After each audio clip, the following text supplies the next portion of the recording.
The internal market program, which was the core of our third treaty, the Single European Act, had transformative effects on European society.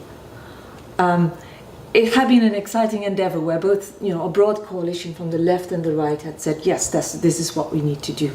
But once that process began to unfold itself, it became clear that the effects on the society were going to would generate a whole political debate of where do we go from here with Europe. And there were two fundamental conceptions, regime competition and organised capitalism. And what are we going to do now is give you an idea of what these stand for. So you begin with market integration, but where does it go from there? And the slide that you see is the conception of regime competition. And what you see is, in the blue circle, is a terrain where you have low transaction costs to trade. So this is precisely the core of the Single European Act. You can trade seamlessly in Europe. But there's still many policies that are the preserve of national governments. And that's at the core of regime competition. A combination of free rolling trade and national sovereignty. And the national sovereignty, these red borders are a symbolic representation of individual states. So you've got a single market and you have national sovereignty. What are the implications of this? Well, if the governments within those red borders are concerned about a gross national product, if they're concerned to have a good economic performance, what they have to do chiefly is to attract the most mobile factors of production. What are they? In other words, they've got to attract those factors of production that can most easily move across borders.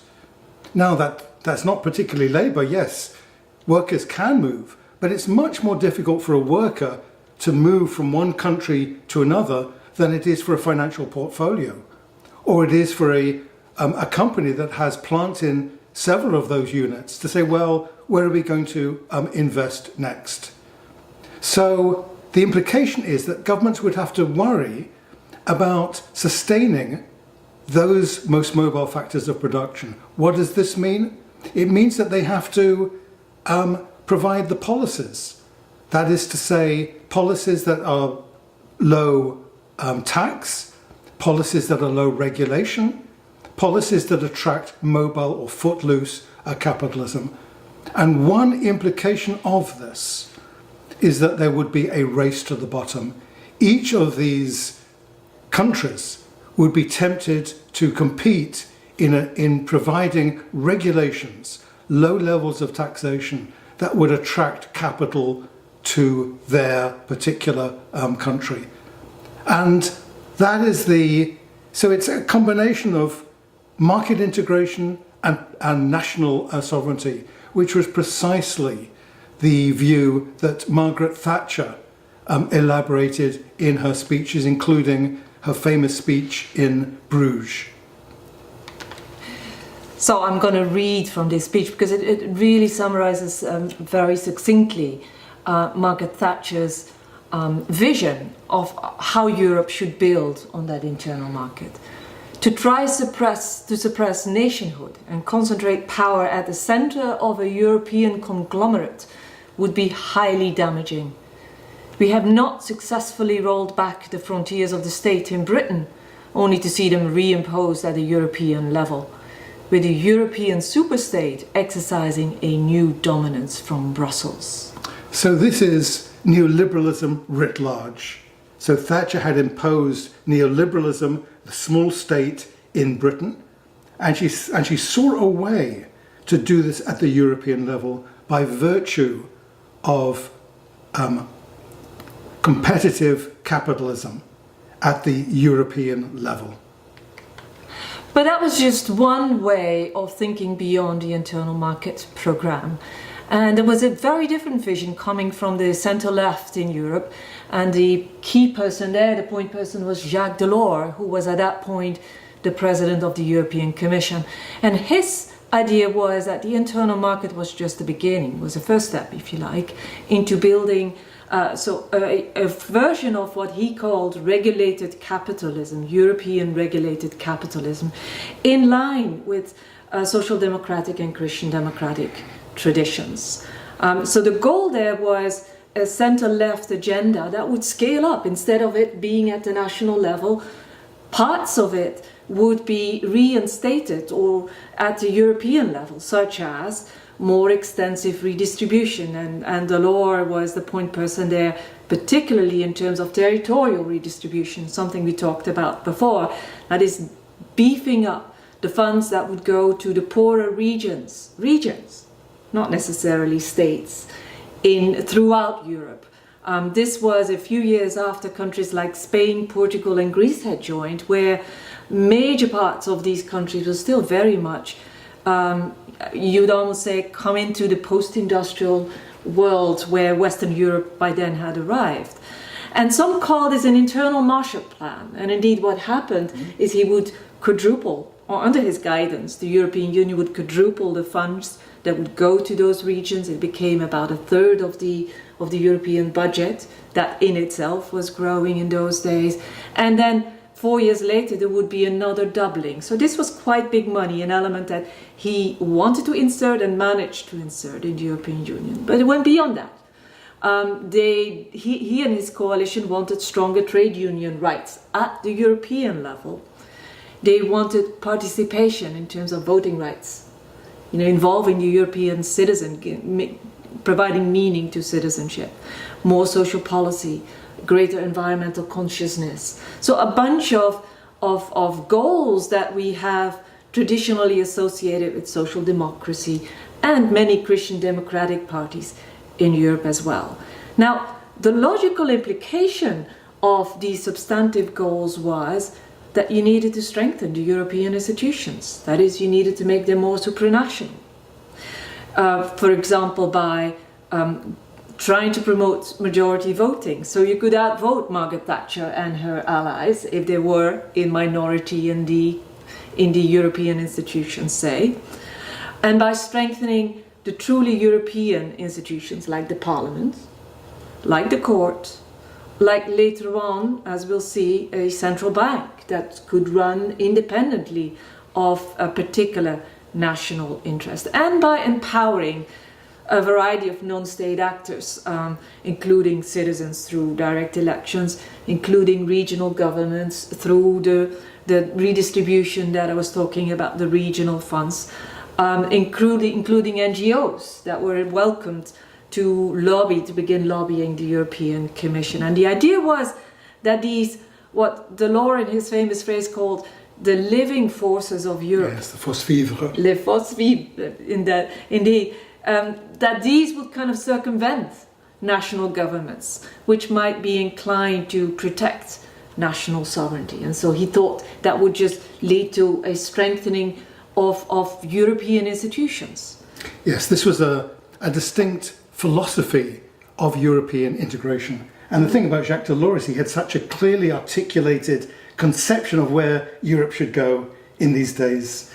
And he realized that in order to get organized capitalism, you had to begin to shift individuals' identity. They had to start to identify with the European Union.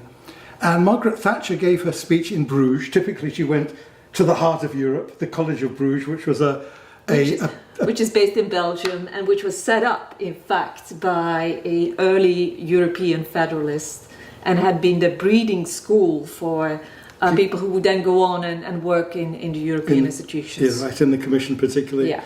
And he went there the next year, and he spoke a year after that, and he kind of took her on. And part of his speech, he said the following, we are creating a model. Is it heresy to hope that all Europeans could feel that they belong to a community in which they see as a second homeland? If this view is rejected, European integration will founder, and the spectre of nationalism will return to haunt us because the community will have failed to win the hearts and minds of the people.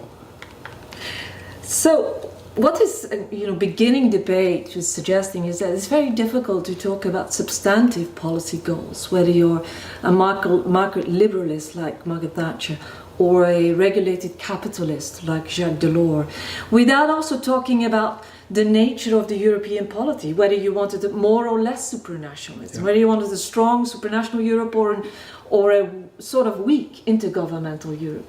These two became interconnected, and you see this here on the slide. Yes, institutional architecture intimately connected with policy. And so those on the left said, look, we need to have some authoritative capacity at the European level. And if we don't have that, we're going to have this system of competition among governments to lure capital. Which is going to lead to ever decreasing taxes, ever decreasing labor rights, less and less social policy. It might actually hurt our welfare states. This is how the left, or actually the centre left, was thinking. Yes. So these are two broad coalitions. The fourth treaty we want to discuss, absolutely a crucial one, the Maastricht Treaty, which has as its core economic and monetary union, the creation of a single currency, which is in evidence today. And the simplest way of understanding the pressures for this is to think about functional spillover. So the Single European Act really did create an integrated market for the first time in Europe. It put into practice what had been preached since the Treaty of Rome. And what are the elements of this? Well, if you have an integrated market, so you notice much more the costs that are imposed by having separate currencies. I mean, can you think, say, in the context of the United States, if we had 50 or some dozen currencies, so if you were traveling from one state to another, you would actually have to start, if you're spending cash, remember this is kind of the period where the credit card was not nearly as general as it is today. Yeah. You'd have to start exchanging cash. Yeah. And if you do so, and even if the bank transaction cost, I mean, it's normally 5 to 10%, but even if it were just 5% for 10 currencies, you get less than 60% of what you started with if you exchange your currency across the 10 countries. So actually the European Commission, which is very much pushing for a single currency, had this little PR video that they have, and they had someone going from, I think the person started in Germany with D-marks, as they were called, and then going from country to country and just simply exchanging the money. And in the last country, I'm guessing, I think it was Portugal, there was less than half of the money was left. I mean, in reality, because you have a fixed cost as well when a bank changes your currency.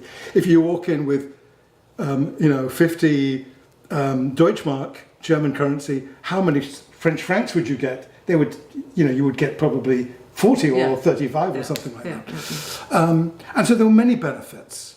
I mean, predictable exchange rates are so important for investment. So the price at which you can actually sell the good around the different countries in the European Union. If it doesn't make a difference, if you can locate in any country and have access to the remaining countries, then the transaction costs, the uncertainty that arises because you don't know future exchange rates, diminishes the investment that you're going to be willing to make. But there was a big but here. And economists were aware of it. One reason why this had been tried before to have a single currency, why it failed, is because the way the economies were governed were very different between, say, the northern economies like Germany and so forth, and the southern ones with France, Spain, Italy, and so forth. So for a common currency union to work, you needed to have some similar economic policies. And that's why this plan would not work without setting in place some convergence criteria, that essentially the national governments would commit themselves to a similar macroeconomic policy and also fiscal policy. Yes, because they needed that. If you're going to have one interest rate set by the central bank, what you can't do is respond to asymmetric exogenous shocks. If different countries, if one country is in a recession and another country is growing, what is the appropriate interest rate? Yeah.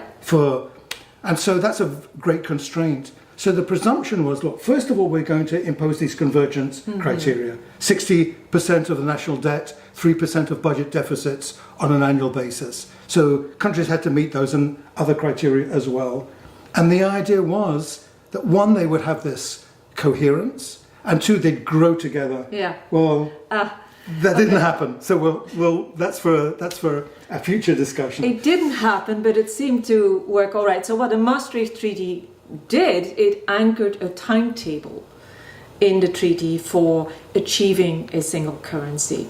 Maastricht Treaty 1993, by the time it came into, was enforced, and by 1999, the currencies would be irrevocably fixed. That is, there would be no difference, no exchange rate differences anymore. And by 2002, the national currencies would be withdrawn and replaced with the euro. That all came into being. Indeed it did. And so functional spillover, that is, when you have integration in one policy area, it creates pressures to have integration in connected policy areas. And that's exactly one way of explaining the Maastricht Treaty and EMU, Economic and Monetary Union. There's a second geopolitical influence, which is very powerful, and that is what to do about Germany. So the wall comes down in November of 1989, and this is precisely the time when people are thinking about, we have the Single European Act is coming into force, we have these functional pressures, but what are we going to do about an expanded, enlarged, more powerful Germany? I would say that the Maastricht Treaty would not have passed with a single currency without that big geopolitical shock. Indeed. And on the one side, the neighbouring powers, the United Kingdom and France, Mitterrand and Thatcher, had this historic instinctual antipathy to a united Germany. I mean, historically rooted, and you can well imagine why. Germany was going to be a country that was significantly larger, with a population of around 81 million, compared to the less than 60 in these other countries. So it goes from a similar status to a position of preeminence. And so what was going to be, they actually were thinking about the possibility of slowing down or even stopping unification. And at the same time, within Germany, and particularly in the mind of Helmut Kohl, the Chancellor, this was an opportunity to reveal, to show that the future of Germany lay in Europe. That Germany would become what Thomas Mann in 1953 described as, we call not for a German Europe, but for a European Germany. And that is precisely what Kohl said in his speech. The future architecture of Germany must be fitted into the future architecture of Europe. So Germany had gained great influence by virtue of the strength of the Deutschmark. It was the most stable currency. The other currencies were connected to it. It gave Germany real influence over economic policy. But Kohl and German leaders, Genscher among them, were prepared to give that up, to reassure the Allies that really Germany is not going to use its new influence to dominate Europe, but rather will be melded into Europe. And what better symbolism or practice for that than to create EMU? There's a striking similarity between the first treaty that pooled coal and steel, the two key raw resources of both war and industrial recovery, economic recovery, in 1952, as you remember, and this one, where the key economic tool of national economies, the currency, was pooled into European hands, and so both sides, or all national countries were giving up autonomy in that respect in order to show that they were willing to kind of collaborate, even if there was a real cost for national sovereignty. Indeed. So when you put the functional spillover and the geopolitics together, Maastricht no longer become so surprising. Yes, indeed. And so that was very much the goal, achieving that single currency according to that timetable that I set out by 2002. And it came into being. But there were also other expansions that came along, some of them along that functional logic, Gary, that you pointed out. If once you engage in an internal market, once you kind of tear down the internal barriers, the borders as well, then other policies, come into play where you better cooperate. And so why not do this at a European scale, such as immigration and asylum, just such as justice, for example, police collaboration increased in those days, but also other policies like foreign policy, defense, education, and we'll have a chance to say a bit more about that in a minute. Yes, indeed. And then a continuation of extending supranationalism, deepening supranationalism in the European Union. And one of the most symbolic effects of that was to create a European citizenship, in which a European living in another country, in another European country, could actually vote in local elections, municipal, provincial elections, and also at the European level. Yeah. So that, for example, there were 2 Brits who were representing Italy in the European Parliament. When we were living in the Netherlands, we could vote in Amsterdam. We could vote actually in local elections and at the Dutch level for Dutch representatives. Exactly. What we cannot do, what European citizens still cannot do, is vote in national elections. Yes. Right? But everything, so below the national level and above the national level, European, in other words, European citizenship and elections are just open for all European residents. And as the remit, as the policy portfolio of the European Union enlarged, so the democratic principle said, well, look, we really need a parliament that is a co-legislator. Mm-hmm. And that's what took place. It was called the co-decision procedure. And that became the norm right across policy making, having to do with economics, but much beyond. So it really became a bicameral system of a parliament and an executive. And then in the same genre, the European Central Bank was set up. There had to be an institution that was going to determine the interest rate. That was the European Central Bank. And like the Deutsche Bank, like the German central bank before it, it was an independent bank. So national states couldn't determine the interest rates, but bankers themselves were in pole position.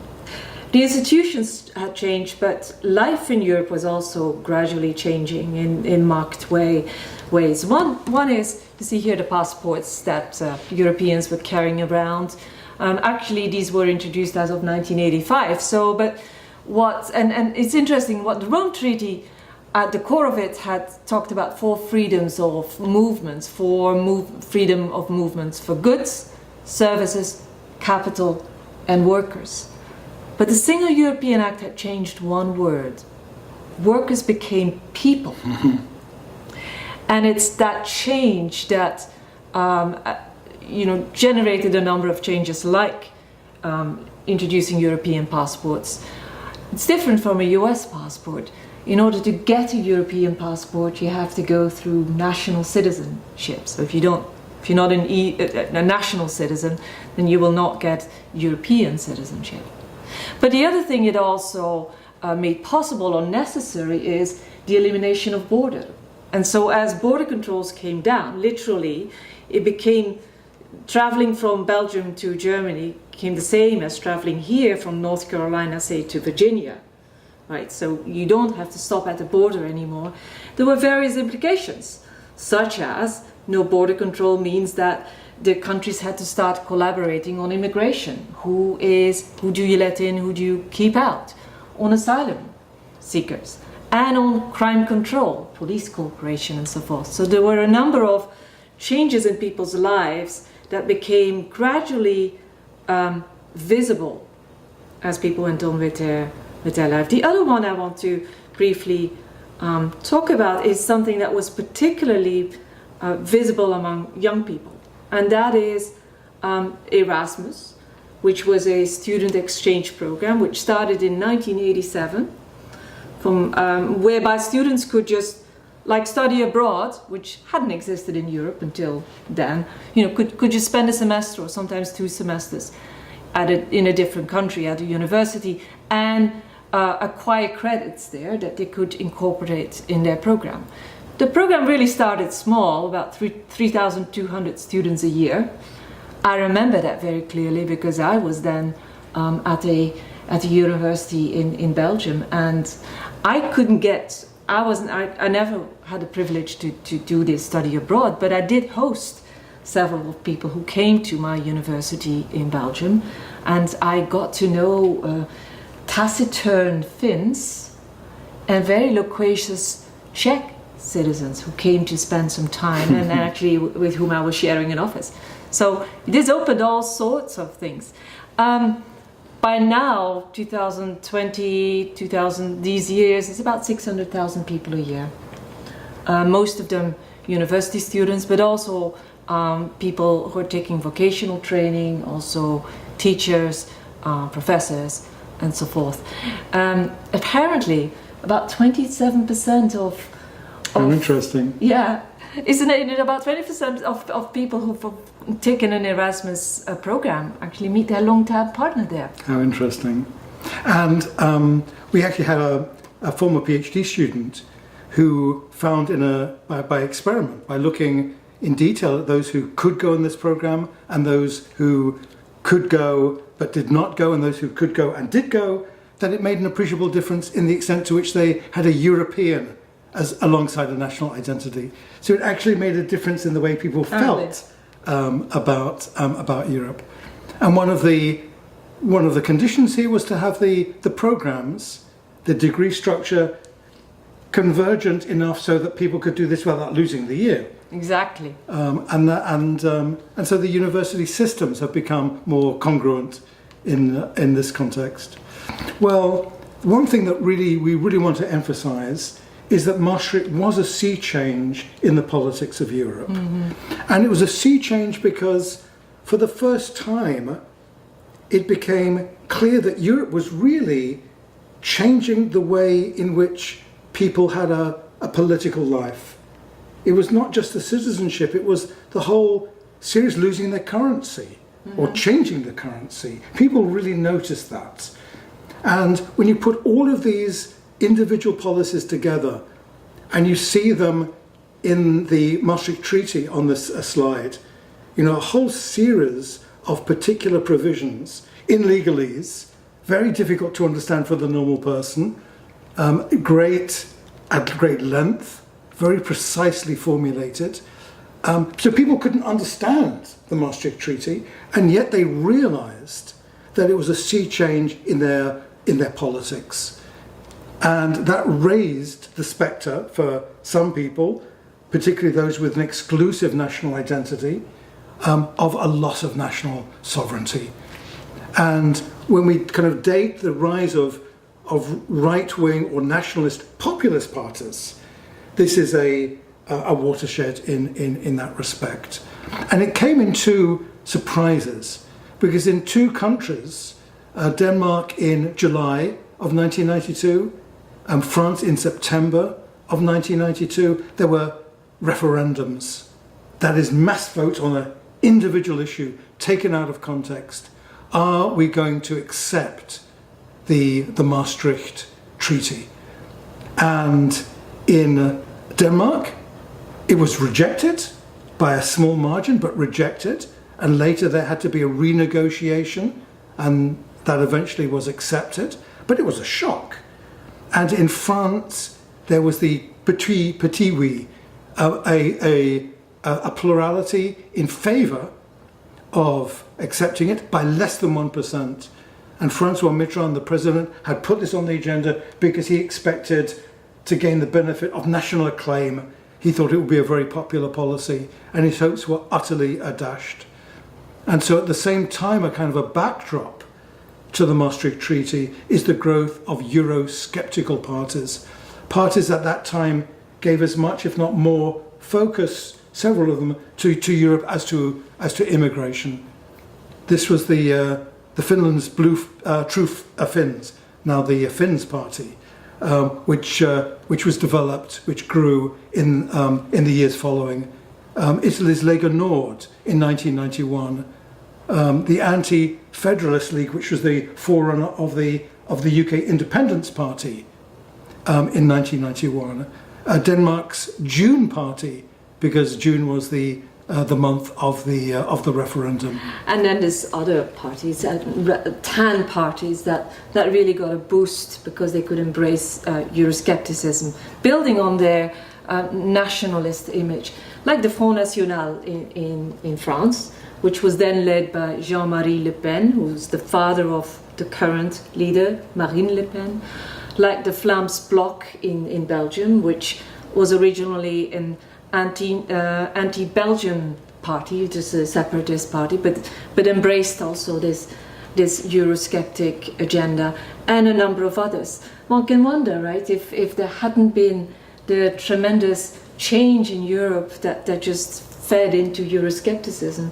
how these tan parties might have fared, right? Because many of them got a lot of fuel out of politicizing politicizing this issue about national sovereignty and the clash with Europe. Yeah, I think they would have existed. I mean, you see some of the same developments in the United States. Yeah. So the groundswell is there, but it certainly, as you say, gave them a push, and it pushed them. You can imagine well how this issue fed into populism. That this could be conceived as an elite project, even though it was so much aimed at facilitating mobility and improving the lives of young people and people who could benefit by getting a job in a different country. Mm-hmm.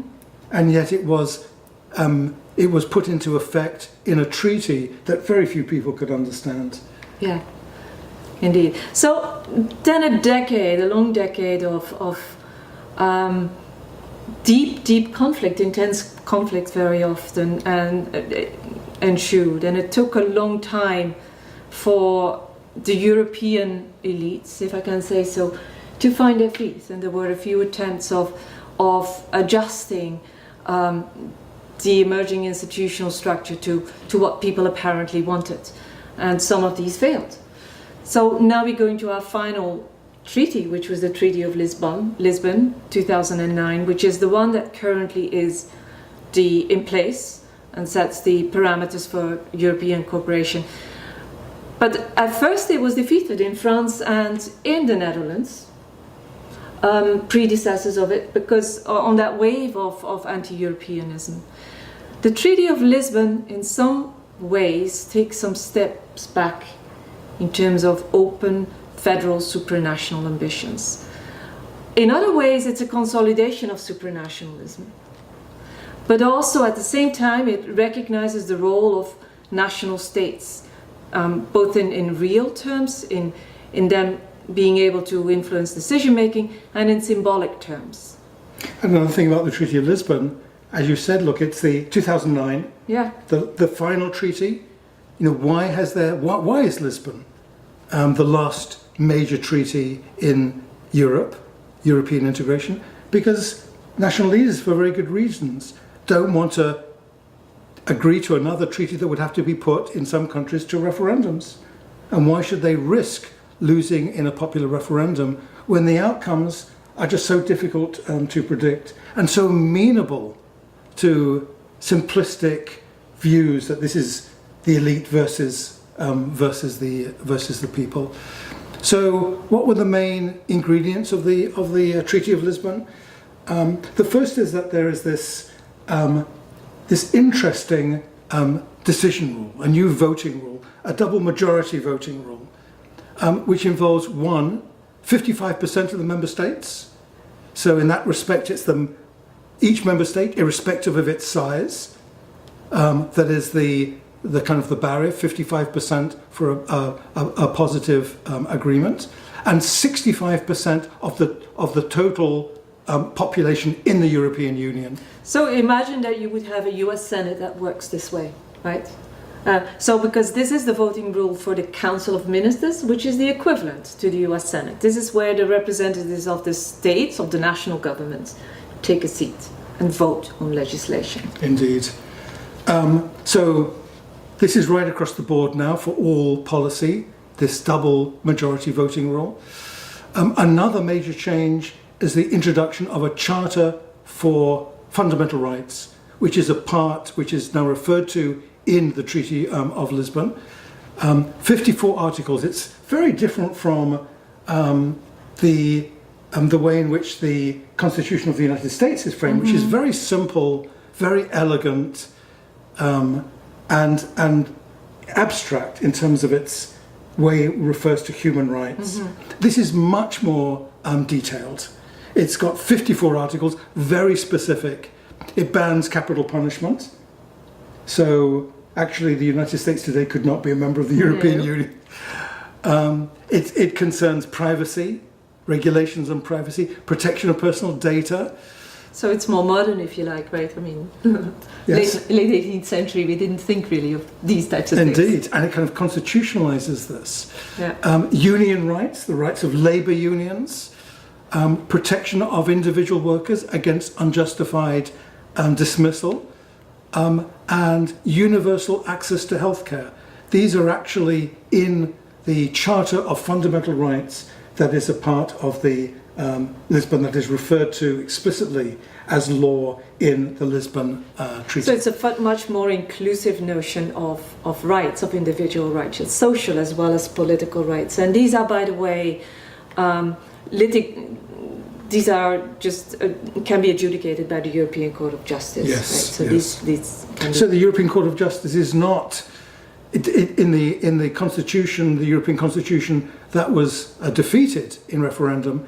It is not formally a Supreme Court of Europe in the way that the US Supreme Court is, but essentially it is the Supreme Court of Europe in adjudicating disagreements about the Charter of Fundamental Rights. Indeed, indeed. But so these were clearly movements towards more supranationalism. But at the same time, there was a real effort to try to recognize more explicitly that national states are key elements of the European construction. You could say a soft intergovernmentalism. For one, a new position was created, the Council President, European Council President. He's actually a person who is elected by the Prime Ministers and the Presidents of the individual member states for 2.5 years, renewable. And this is meant to counterbalance the role of the President of the European Commission. Remember Jacques Delors, who had been so influential in his time, his 12 years of presidency. And the idea was that one needed a voice that was more directly connected with member states, alongside that voice that was really speaking for Europe as a whole.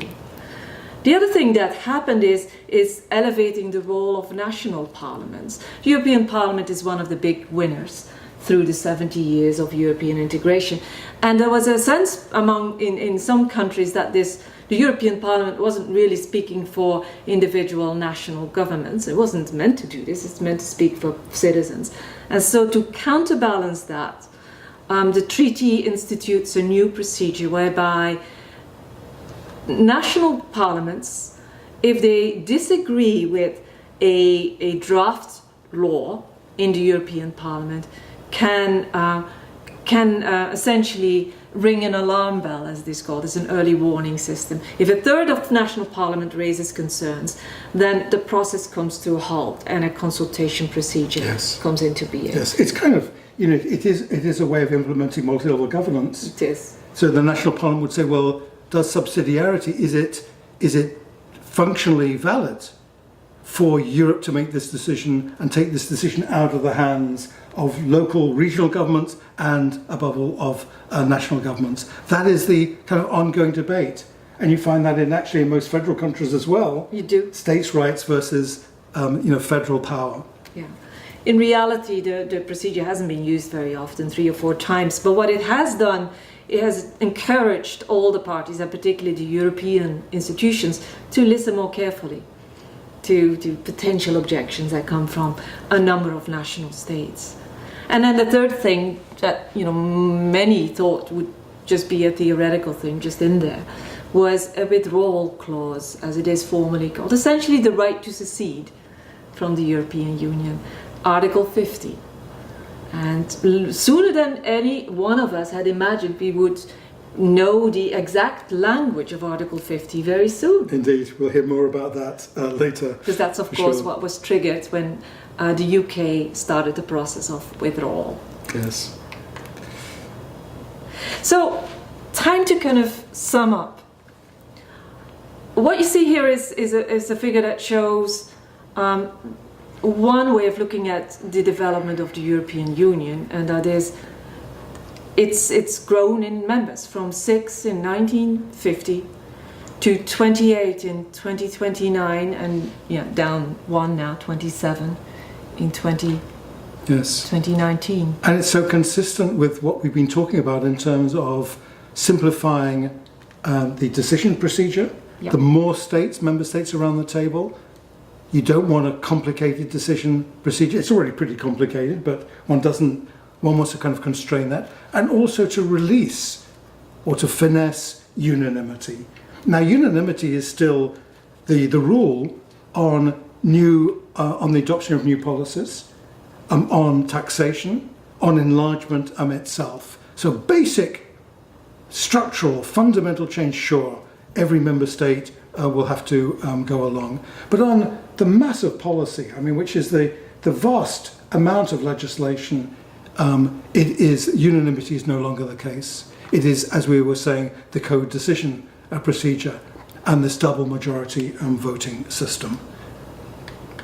And then the other thing that really has happened is the ever widening scope of matters that fall under the umbrella of European cooperation.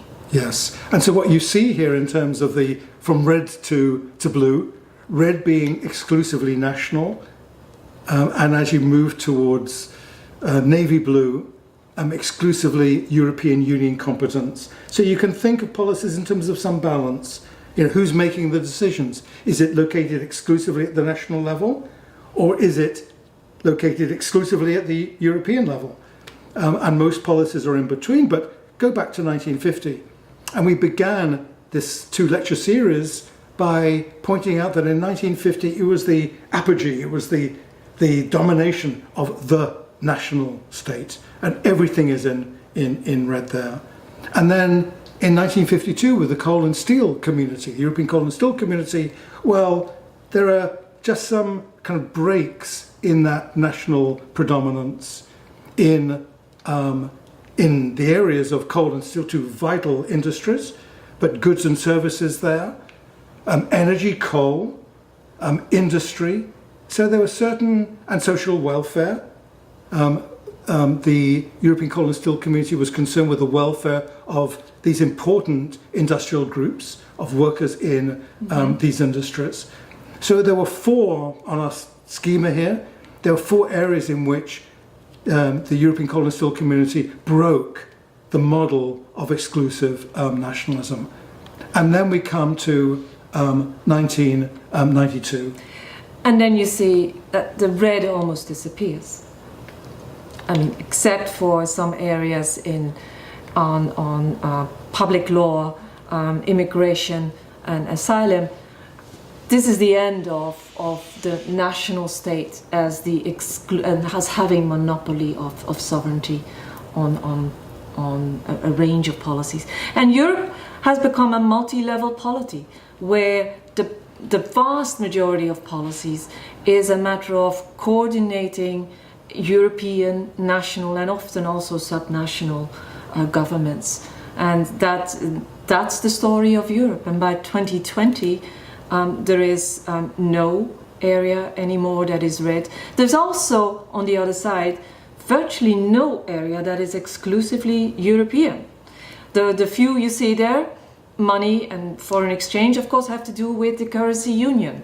And that doesn't even include every single of the 27 members of the European Union now, even though it's the majority. Yes, trade negotiations is another exclusively EU. Yeah. And you can think of the reason for that. Why would the EU be exclusively competent? Of course, it's bargained among the member states, but it's the EU that represents the European Union nation states in international trade negotiations for a very simple reason. And in one word, scale. You have so much more influence if you operate cohesively than if you are operating individually. And when it comes to economic standards, a major area of international trade negotiation, what are the standards for in all sorts of goods right across the board? The EU stands eye to eye with the United States and China, and it is no less in terms of the size of the economy, and certainly no less in terms of trade than the great powers. So the functional imperative of scale has been tremendously powerful in shaping European integration. But there are exceptions, aren't there? There are exceptions. So if I were to look at most of those areas, I'd say in most cases it really was functional spillover, the benefits of scale, particularly in the field of economic policy. But as Liesbet said, there are exceptions. One would be agriculture. That is to say, the European Union had a price support system, now has an income support system. That's a political decision. And a lot of the funding there went to France, and this was kind of part of the deal to gain French support, acquiescence to further European Nowadays integration. It goes mostly to Poland. Nowadays it goes to the eastern countries, yes indeed, those income supports. Yeah. And democracy, that is the legal constitutional polity, justice, citizenship, and participation. So the implication there, the logic there is that, look, as the scope, as the portfolio of the European Union has increased, well, we have to have democratic channels in this context because, after all, we're liberal democracies. And you can't simply shift decision-making up to the European level without having democratic constraints in that we are used to seeing within national states. Being a liberal democracy is a essential condition for being able to become a member of the European Union. Indeed. And then thirdly, in areas of defence and war. Now the scale imperative is pretty powerful here. I mean, Europe spends about 2/3 as much as the United States on defence. And yet, what does it get for it? Vastly less, not 2/3 as much of the capability. And so you have national procurement policies for defence, for tanks and all the equipment. And that is very much the influence of national industry and the desire for each country to have its own defence procurement policies. So it's kind of sectionalism across Europe, and it hasn't given way to the imperative of scale. And this is perhaps where certain things might shift in the future. Yes, you can imagine a world in which, with greater nationalism, one of the possibilities individual countries become segmented, but the other is that we break into regional groupings. Exactly. And the European Union could be a regional grouping in which defence and war could play a much larger role, conceivably.